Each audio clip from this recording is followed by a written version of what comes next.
Bismillahirrahmanirrahim. Assalamualaikum warahmatullahi wabarakatuh. Apa khabar semua? Bertemu kembali bersama dengan saya Ustaz Muhammad Farid bin Abdul Talib dalam mata pelajaran Jawi tahun 4. Hari ini kita akan berkongsi bersama-sama iaitu tajuk Hukum Ewa.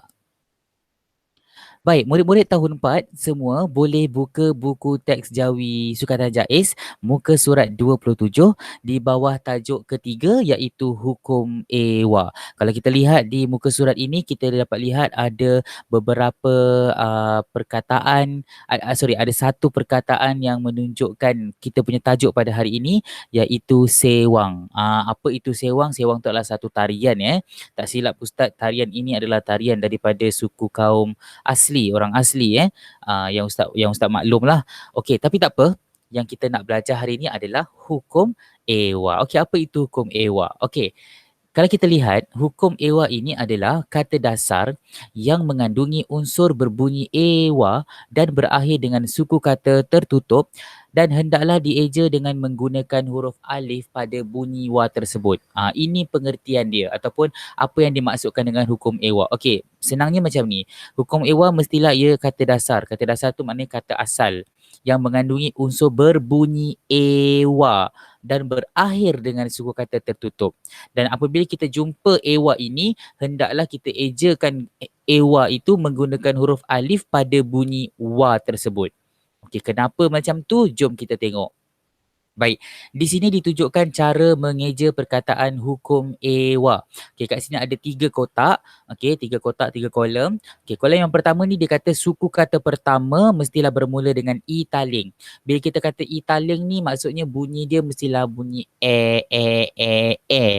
bukannya dia bunyi e. Jadi kalau kat sini ada de, le, te dengan juga me. Okey, ini suku kata pertamanya. Baik, suku kata keduanya mestilah suku kata tertutup. Bila suku kata tertutup maknanya dia berakhir dengan huruf konsonan. Kalau kita tengok kat sini semuanya berakhir dengan konsonan. One berakhir dengan N, T, S dengan juga H. Kemudian suku kata tertutup yang bermula dengan huruf W sebab kita menggunakan hukum EWA, E-W-A. Jadi mestilah bermula dengan huruf W suku kata tertutupnya. Kan? Okey, jadi nak senang cerita, kalau kita jumpa perkataan itu, di mana dalam perkataan itu ada huruf EWA, maka dia ada kena mengena dengan hukum ewa yang kita nak belajar hari ini. So, cara nak menjauhikannya macam mana? Bila ada ewa, senang cerita, datangkan saja padanan huruf pada huruf E, W dan juga A. Mudah. Okey, E, W, A, datangkan sahaja padanan hurufnya. Baik. Jadi kalau kita tengok ejaan Jawinya begini. Kalau ejaan Dewan, Dahlia, Waw, Alif, Nun. Nampak tak dekat EWA itu dijawikan ataupun didatangkan padanan hurufnya. Ya, Waw, Alif. Okay, E tu Ya, Waw, W tu Waw, A tu Alif. And then D dengan N tu macam biasalah. So, datangkan saja padanan hurufnya. Kita tengok contoh kedua. Lewat, Lam, Ya, Waw, Alif, Ta. Contoh ketiga, tewas, Ta, Ya, Waw, Alif, Sin. Dan contoh keempat, mewah, mim, ya, waw, alif, ha. Okey, boleh dapat? Kiranya mudah cerita. Kalau jumpa EWA, datangkan saja padanan hurufnya. Tak perlu gugurkan apa-apa. Okey, jelas? Alhamdulillah. Baik, seterusnya, kita pergi kepada muka surat 28 bawah tu. Poin nombor 3. Ewa dan juga iwa. Apa kena mengena ni? Baik, kat sini dia nak bagi tahu hukum ewa juga digunakan untuk perkataan iwa, IWA. Tadi EWA. Sebenarnya hukum itu juga terpakai untuk perkataan yang ada IWA. Makna kata kalau kita jumpa perkataan yang mana dalam perkataan itu ada EWA ataupun juga IWA, maka kaedahnya sama. Datangkan saja padanan hurufnya. Tak perlu gugurkan apa-apa walaupun dia suku kata tertutup vokal A. Sebab kalau ikutkan hukum asal Jawi, suku kata tertutup vokal A-nya digugurkan. Okey, kalau dalam hukum suku kata eka suku tertutup vokal A dengan menggunakan huruf W, A-nya kekalkan, betul. Tetapi dalam hukum ewa ataupun iwa, kita kekalkan juga huruf alifnya walaupun suku kata tertutup vokal A.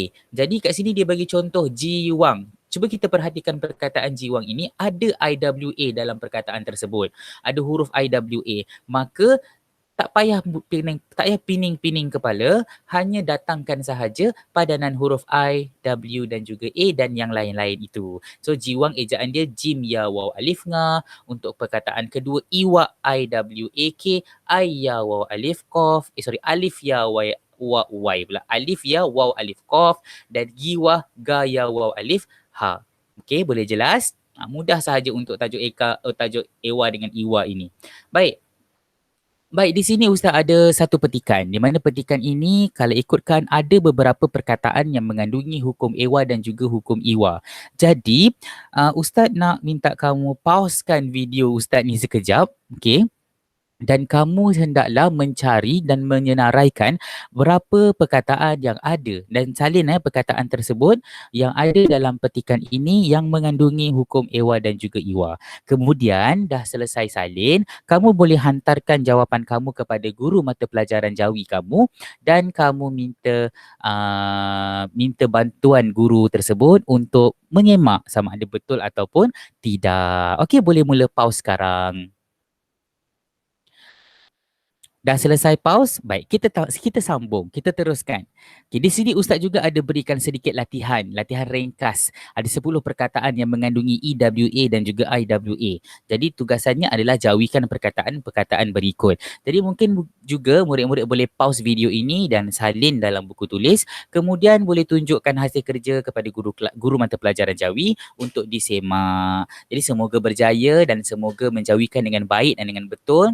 Semoga kita berjumpa lagi. Itu sahaja perkongsian Ustaz pada hari ini bersama-sama dengan semua murid.